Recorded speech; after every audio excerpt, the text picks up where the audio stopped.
volviendo a este mundo. Juan Guillermo Guerrero Méndez, 320-370-0091. Recuerda que tú estás en mí, yo estoy en ti, por lo tanto nos necesitamos. Vamos a seguir en esas memorias de un drogadicto, en esta tercera parte que cada vez nos vamos insertando emocionalmente en esas vidas que han buscado el sufrimiento, creyendo que ha sido la felicidad. Pío nos dice: mi amigo el político confiaba ciegamente en mí, gozaba de su aprecio y consideración, y mi liderazgo era efectivo al momento de hacer proselitismo. Recorríamos juntos los barrios de la ciudad, haciendo reuniones y más reuniones hasta altas horas de la noche. Nunca ofrecimos nada que no pudiéramos dar o solucionar. Era un hombre de un carisma impresionante y propietario de una inteligencia heredada de su padre, astuto, sagaz, estratega político y de una excelente visión electoral. Me llevó de su mano, me enseñó a dar mis primeros pininos en el arte de hacer política y, por supuesto, asimilé como buen discípulo de manera rápida y alcancé mucha pericia al momento de hacer proyecciones electorales que me permitían con mucha anticipación saber quiénes iban a ser los elegidos en las próximas elecciones. Me constituí un peón de brega de su movimiento político y me premió mi esfuerzo y lealtad con nombramientos representativos para mi perfil, como jefe de prensa del Consejo Municipal, auditor de obras públicas, auditor del tránsito departamental, nuevamente inspector de policía y otros cargos más que me daban ingresos, pero no me daban solución a mi enfermedad. En el ejercicio de estos cargos se gana mucho dinero, no solo para los buenos sueldos, sino también por las prebendas, ofrecimientos, sobornos, chanchullos, cruces y demás que ustedes ya conocen. Ganaba lo suficiente como para despilfarrar a manos llenas. Nunca se me pasó por la mente considerar que yo era adicto. Para mí drogadictos eran aquellos que recogían cartón, dormían en los sardineles, chupaban goma y arrastraban un pote. Yo no, pues yo bebía en la 84 y soplaba el mejor perico de la ciudad. Me bañaba con colonia, aún con María Farina. Usaba zapatos Carlo Magno y me encerraba donde María la Hoz, una elegante y costosa casa de prostitución. 3 días con una prostituta. Fue entonces cuando conocí en esa agitada vida social a una mujer impresionantemente bella, trabajadora y eficiente, con nombre de brillante amanecer. Los adictos no solo lo somos a las drogas, también al sexo, al peligro, a las comidas, al juego, al trabajo. En ella encontré la oportunidad de reafirmarme como varón, como macho cabrío, de desquitarme de todo aquel lastre que arrastraba como impotente sexual. Al principio fue una relación aparentemente normal. Agoté los pasos tradicionales de conquista, seducción y sexo. Logré amarla con locura y pasión desenfrenada. Como galán enamorado, absorbí los costos económicos de una relación cara. Visitamos los mejores lugares nocturnos de la ciudad, restaurantes, bares, discotecas, cines y moteles, por supuesto. Mi consumo de drogas era cada día más compulsivo y mi relación con ella más obsesiva y enferma. La lujuria y los placeres por la carne se fueron apoderando cada noche de nosotros, más y más, y sin darnos cuenta ella terminó consumiendo a la par mía. El gigantesco monstruo que habita en cada adicto se salió a pasear por los inhóspitos caminos del deleite y la lascivia, y no hubo fantasía que no hiciéramos realidad. Le dimos rienda suelta al desenfreno por la satisfacción de las bajas pasiones con ribetes de sadismo y masoquismo. Mi notoria decreptitud física y moral precipitaron mi salida del último trabajo que me había asignado mi incondicional amigo político. Ella, en su afán de retener una quimera, siguió financiando tan honorosa perversión. Me instaló en una residencia del centro de la ciudad y por 3 años seguidos fui su esclavo y amante, sometiéndome a sus obscenos caprichos y aberrantes pasiones. En ese infierno de violencia sexual éramos muy felices. Nos comprendimos y nos jurábamos amor eterno. Poco después su esposo murió y tuvo que marcharse repentinamente al interior del país, dejándome en la más absoluta miseria. Nuevamente acaricié la posibilidad del suicidio y permanecía pensando noches enteras en eso, escogiendo el arma adecuada, el día ideal, la hora conveniente, y redactaba mentalmente el documento que dejaría a las autoridades explicando el porqué de mi determinación.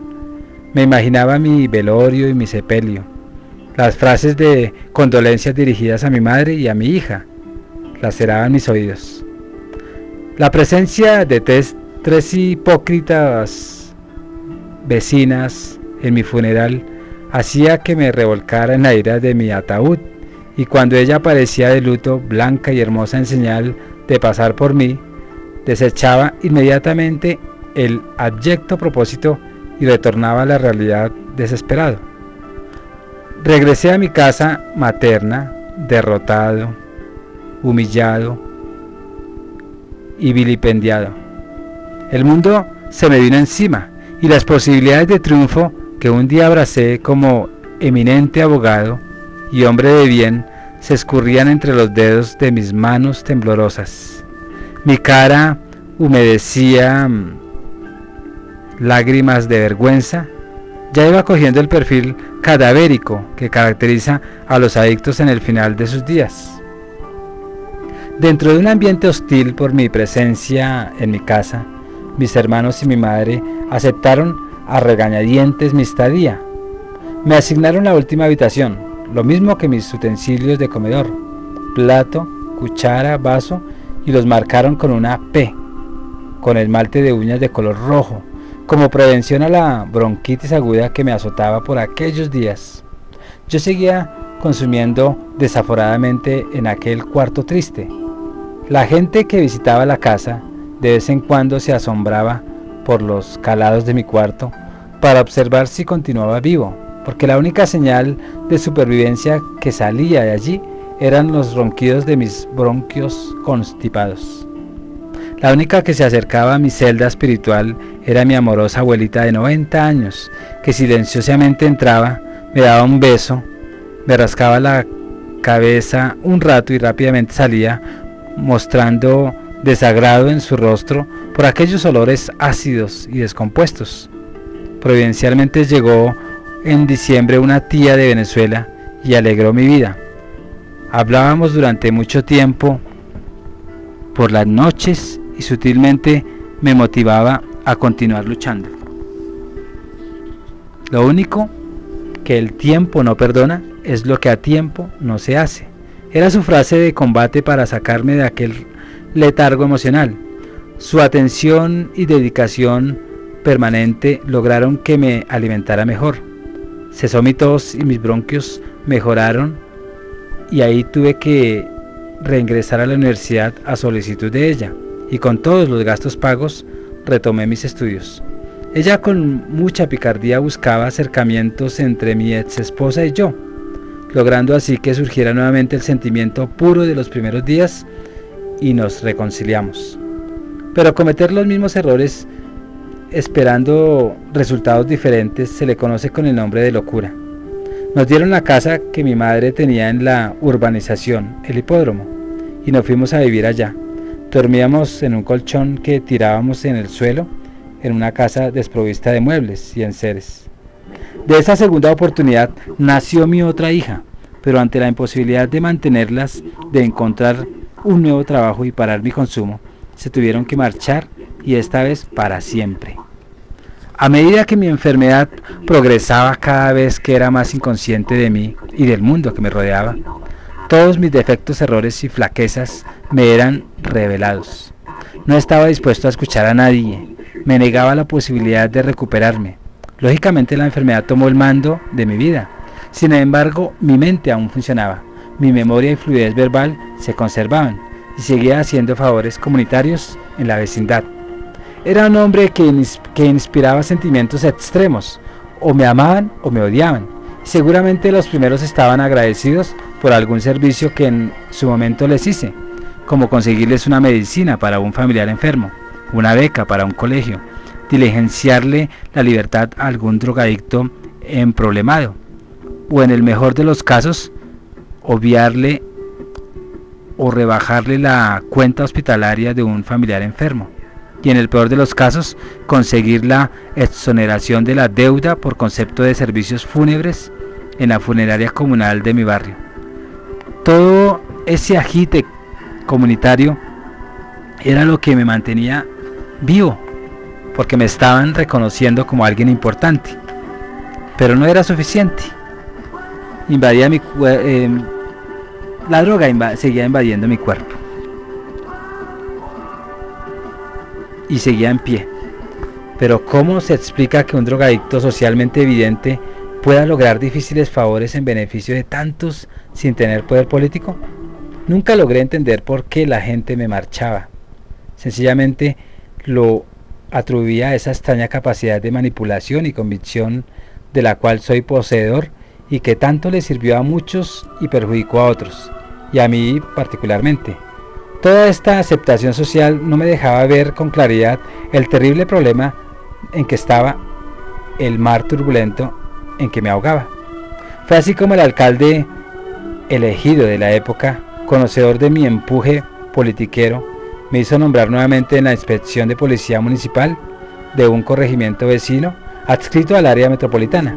Realicé varias brigadas de salud con el asesoramiento noble de un médico muy amigo mío, y quien era afiliado a un honorable club de profesionales que facilitaban la cívica actividad. Igual obtenía con mis buenas influencias bienestarina, el alimento maná de los pobres, que el Instituto Colombiano de Bienestar Familiar me obsequiaba. Lo mismo que leche en bolsas de los excedentes de la cooperativa lechera y grandes cantidades de drogas que donaban los distintos laboratorios de la ciudad. Todo aquello más delicioso refresco de las empresas productoras de gaseosa. Todo un festival de la salud a título gratuito. Hoy aquí, mañana allá, y después de cualquier lugar del departamento. El calor de tanto humo en mi estómago, sumado a la inapetencia alimenticia que produce la base de coca y bazuco, más la gran cantidad de alcohol y cigarrillo ingeridos y fumados durante mucho tiempo, empezaron a hacer mella en mi organismo. Me hice examinar de un médico de la caja de prevención y previa endoscopia me diagnosticaron úlcera duodenal con perforaciones varias, que me obligaron a someterme a un largo tratamiento que nunca prosperó debido a mi incapacidad física y psíquica de poder parar mi consumo compulsivo. Los dolores me martirizaban permanentemente y algunas veces vomitaba sangre. Casi inconsciente me llevaron a la clínica y un enfermo homosexual me inyectó un calmante que quitó mi dolor. Ipso facto me puse a volar, bien alto. Mi cerebro disfrutaba tanto como un bebé con un sonajero nuevo y una música celestial. Y en mi rostro había una explosión de alegría. Mi madre, adolorida y apenada por aquel dantesco drama, me hizo las diligencias pertinentes en el hospital de Barranquilla y me ingresaron rápidamente, obviando muchos procedimientos de prehospitalización dada la magnitud de la gravedad. Mi úlcera era precancerosa. 2 meses de demora para operar hubieran sido suficientes para llevarme a la tumba. Salí del quirófano 7 horas después en estado de inconsciencia total. Solo a mi mamá le permitieron quedarse a acompañarme. Bueno, era la única que quería quedarse. Pues en esa situación de un drogadicto nadie quiere saber nada de él. No tenía nadie que me amara. Profundos resentimientos y heridas en el alma me distanciaban de los seres más queridos que en esos momentos me hubiera gustado ver. La noche más dolorosa de mi vida fue aquella, y desperté amarrado a la cama, con un chupo quirúrgico en mi boca para que no me mordiera la lengua. Estaba crucificado. Fuertes inmovilizadores sujetaban mis manos al lado y tenía sondas y cables por todas partes, una en la nariz, una en el estómago, otra en mi pene, más la dextrosa, y cualquier comparación con un poste de alumbrado público resultaba un piropo. Botellas que hacían conexión con las ondas estaban regadas en el suelo. Allí llegarían los líquidos gástricos posoperatorios, la orina, residuos sanguinolentos, biliares, pancreáticos. Mi voz era apagada, no tenía fuerza para moverme o gritar. Mi madre ya no estaba y en la soledad de aquella sala mis lágrimas brotaban espontáneamente y sinceras. ¿Qué había hecho con mi vida? Le había dado una destinación equivocada a mis buenas intenciones y propósitos. Había mal utilizado el tiempo, el dinero y salud en aras del disfrute transitorio y había acabado hasta la última gota de afecto y de cariño que por mí sentían mis familiares y amigos. Todo estaba consumado, no saldría con vida de este trance, ni nunca más vería a mis adoradas hijas, Rochi y Marta, quienes eran las inocentes víctimas de mi trágico destino. Cómo deseaba tenerlas a mi lado, cómo deseaba pedirles perdón de rodillas por el abandono, sufrimiento y vergüenza a que las había sometido. Cómo deseaba que ese Dios poderoso y eterno que siempre concebí tuviera compasión del parapeto humano. Allí yacía. Quería levantarme de la cama y como pude logré zafarme una muñeca, luego la otra. Tomé el pato de pultre y lo golpeé contra la cama de hierro para llamar la atención del servicio de enfermería. Todo estaba oscuro, los golpes no eran lo suficientemente fuertes como para ser escuchados, así que dejé caer el pato al piso y el estropicio despertó por fin de su plácido sueño a la enfermera de turno, pero no se inmutó por ir a ver qué me sucedía, solo se limitó a decir: no hay servicio, el barman ya se fue.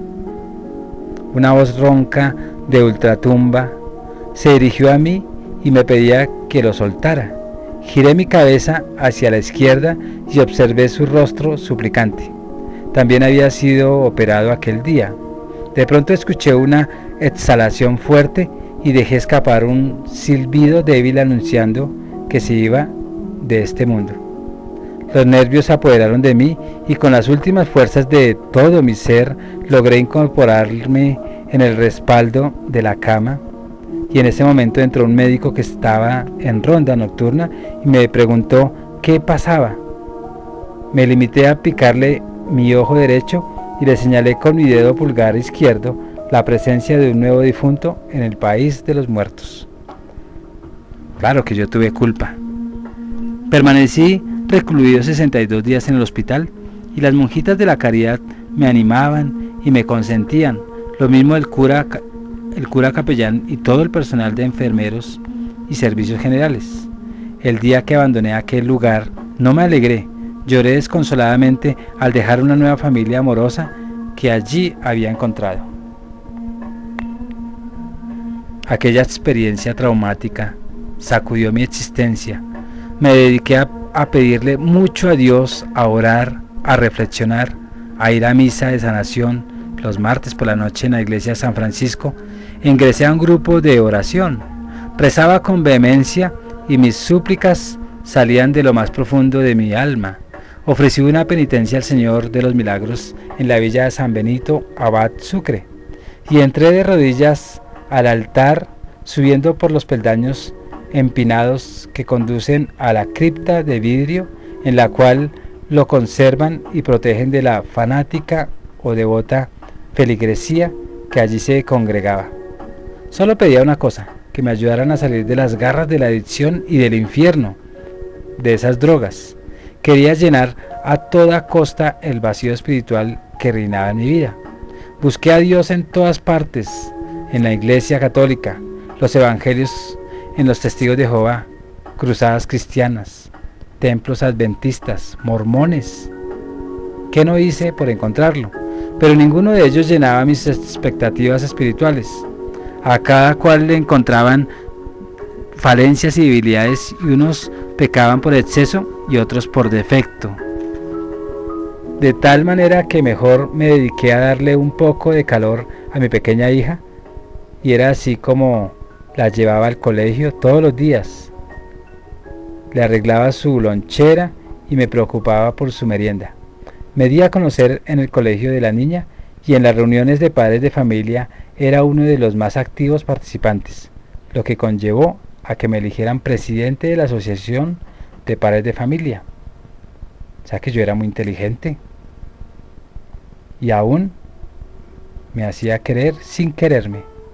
Realicé una bonita labor en pro de aquel empobrecido plantel, y conseguí, con otros colegios prestigiosos, pupitres, ventiladores, material didáctico, máquinas de escribir, pintura, escritorios, tableros, etc. Y aún 3 computadores, que eso era el boom del momento. Me dirigí al zoológico y hablé con el taxidermista para que me regalara algunos ejemplares disecados de animales, y organizamos con vitrinas metálicas un pequeño museo que era visitado por propios y extraños, llamando mucho la atención. No sé cómo el canal regional de televisión se enteró y visitó el colegio, situación que motivó mucho a los vecinos, y poco a poco el centro educativo se fue consolidando y expandiendo sus servicios más y más. Surgieron los aplausos, los reconocimientos que tanto me encantaban, y terminé aceptando invitaciones sociales que implicaban necesariamente ingerir alcohol. De allí a lo otro, hay un solo paso, y sin darme cuenta terminé una noche visitando a mi jíbaro favorito, quien para sorpresa mía había cambiado de actividad económica, pues ya no vendía marihuana y bazuco, sino píldoras opiáceas, mejor conocidas como Percodan, el último grito de la moda en el consumo de drogas. Estas garantizaban un viaje duradero, alto y feliz, a bajo costo, y para él resultaba más rentable cuando las probaba, y casi me mudo a vivir con el jíbaro.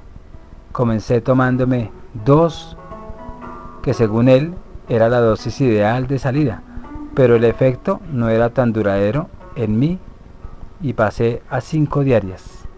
La experiencia enseña que después de un largo periodo de abstinencia, la persona que recae comienza donde terminó, y le es muy difícil recuperarse, porque los sentimientos de culpabilidad, autocompasión y negación le impiden despegar, además de su organismo, pues ha desarrollado mucha tolerancia y resistencia por la droga. También los recuerdos propician tristeza, devolviéndonos al dolor y la vergüenza. Profundos resentimientos y odios habitaban en mi conciencia, e iban dirigidos a toda la humanidad e instituciones. Pensaba que invariablemente había un culpable en cada conflicto, en cada enfrentamiento. Era esencial para mí culpar a alguien, y durante horas sopesaba la evidencia, me consumía esa culpa, revivía la ira, estaba siempre ansioso, a la defensiva. En un impresionante allanamiento a aquella caleta, varios fuimos detenidos. Entre rudos golpes e improperios fuimos conducidos a una estación de policía, donde nos encarcelaron. Afortunadamente para mí, el comandante de guardia era conocido mío desde los tiempos que yo era inspector, y alcancé la libertad esa misma noche. Los demás fueron trasladados a la cárcel municipal para varones, y el jíbaro llegó a las grandes ligas, la Modelo, tras el decomiso de más de 2000 pastas. La plaza quedó huérfana y desolada, y comenzó mi peregrinar por droguerías y boticas hasta encontrar 3 sitios que más o menos ofrecían seguridad y bajos precios. El dinero escaseaba, mi ropero disminuía, porque gran parte de él se quedó en el cuerpo de mi jíbaro, al intercambiar ropa por pepas. En mi casa estaban alerta y vigilantes con las carteras y monederos, cambiaron las chapas de escaparates y baúles, y aseguraban por la noche la ropa que secaban en los alambres del patio. Aún así desaparecieron muchas cosas y muchas platas que dejaban mal puestas por ahí. Lo raro y extraño es que muchas veces me echaban la culpa de cosas que no había robado, y eso me daba mucha ira porque atentaban contra mi honra, según yo. Las confrontaciones verbales y físicas conmigo en mi familia eran el pan de cada día.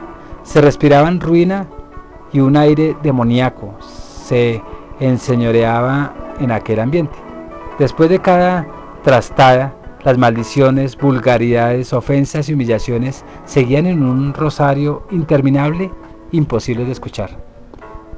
Me asilé en una funeraria comunal del barrio y allí pasaba la mayor parte del tiempo. El administrador era mi amigo y conocía mi problema. Me aconsejaba, me insultaba, pero me soportaba. Bajo la sombra de unos árboles de almendro y acurrucado en una banca de concreto, veía pasar una de las desgracias de mi vida. Monté un peaje en la puerta de la funeraria y a todo el que llegaba o pasaba le tiraba una varilla de plata. A los deudos de algún difunto que velaban allí, los acompañaba a pasar la noche y en la mañana les pedía el impuesto de llorona y solidaridad. Toda la plata que me rebuscaba iba directo para la farmacia. Ya me consumía 30 pastillas diarias de 5 en 5. Frente a aquel lugar fúnebre había una tienda de propiedad de Poncho de la Hoz.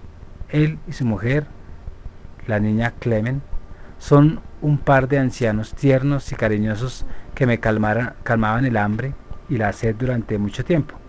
El viejo Poncho me facilitaba los cigarrillos que en el día continuamente le pedía, lo mismo que el bolito o la yuca, el queso, la gaseosa y la plata que me daba supuestamente para los buses para ir a buscar trabajo.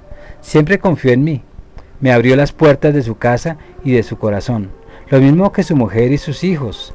Ellos aliviaron gran parte del calvario alimentario al que voluntariamente me había sometido. Diagonal a la tienda está ubicada la Defensa Civil Colombiana. Allí se encontraba el padre y fundador de esa entidad en aquel barrio, Eutimio Jiménez. Fue mi primer protector. Sus sabios consejos y su calor humano y su bondad no escaparon a mi manipulación y engaño. Este hombre fue definitivo en mi vida. Su extraña filosofía le permitió creer que yo me recuperaría, pero primero debía estrellarme duro contra la pared de la vida y reventarme por completo. Nunca me negó nada, al contrario, me facilitaba las cosas y siempre estaba dispuesto a escucharme. Se aproximaba la época de las elecciones de las juntas administradoras locales. A mi amigo funerario, en un acto de fe y respaldo, me solicitó que me constituyera en su jefe de debate al postularse como candidato. El gusanillo político me picó nuevamente y fue la única fuerza capaz de levantarme de aquella banca de concreto para consumir con hidalguía una nueva distinción. Redacté un plan de trabajo, un programa de gobierno y un discurso de lanzamiento de candidatura. Confeccioné la plancha de aspirantes que lo acompañara en su pretensión y le busqué un excelente suplente, y con vallas publicitarias y volantes entregados casa a casa se armó una lista ganadora. Las múltiples ocupaciones del candidato funerario le impedían estar al frente del ajetreo político, pero su nombre era prenda de garantía para ganar con seguridad. Llegó ese gran día, todo estaba dispuesto, el transporte, las camisetas, los refrigerios y voluntarios testigos electorales. Me había despertado bien temprano a las 6 de la mañana y me bebí las primeras 5 pastas. A las 8 a.m. se abrió el debate. Me eché la bendición y 5 más al estómago. La carroza funeraria me sirvió durante toda la jornada para trasladarme a la farmacia. No pasé bocado alguno a las 4 p.m., que se cerraban las elecciones, y me había consumido 40 pastas. Se hizo el conteo de los votos y se escuchó un grito de júbilo y satisfacción. El candidato, los vecinos, los votantes y amigos nos confundimos en un solo abrazo de felicidad mutua. Se pretendió la rumba y por primera vez una funeraria tenía pista de baile propia, ron, sancocho, maicena, personajes de importancia. Recordé a los 3 días en el hospital rodeado de mis hijas y el candidato ganador. Parecía un monstruo de verdad. Cara, cuerpo y extremidades estaban hinchadas y querían reventar. Me dieron el diagnóstico psicosis tóxica. Permanecí 8 días acostado en mi cama, débil. La hemoglobina en 4 puntos y no me podía sostener en pie, ni siquiera para ir al baño. Tenía que orinar sentado. Los pantalones se me caían y la baba me corría por la comisura de los labios. Una noche recibí la oportunidad y la visita de una amiga de la infancia, curiosamente llamada Piedad, quien es el ser más angelical que he conocido, y me sugirió la posibilidad de ingresar a un centro de tratamiento para rehabilitarme. Nunca lo había contemplado y me quedó revoloteando en la cabeza.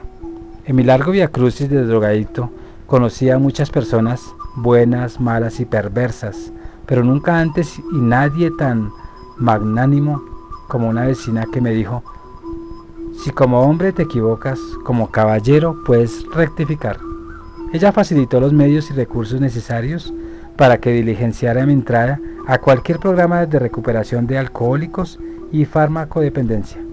Mi gran amigo Wilson Ariza, hastiado, triste y condolido por lo que a mí me pasaba, me informó que el único programa que funcionaba en Barranquilla capaz de recuperar a una porquería como yo estaba en el Frenocomio San Rafael, y que si por las dudas no sabía qué era eso, era un manicomio donde tenía a los locos de caché de Barranquilla para que sirvieran de espejo a los pacientes fármacos.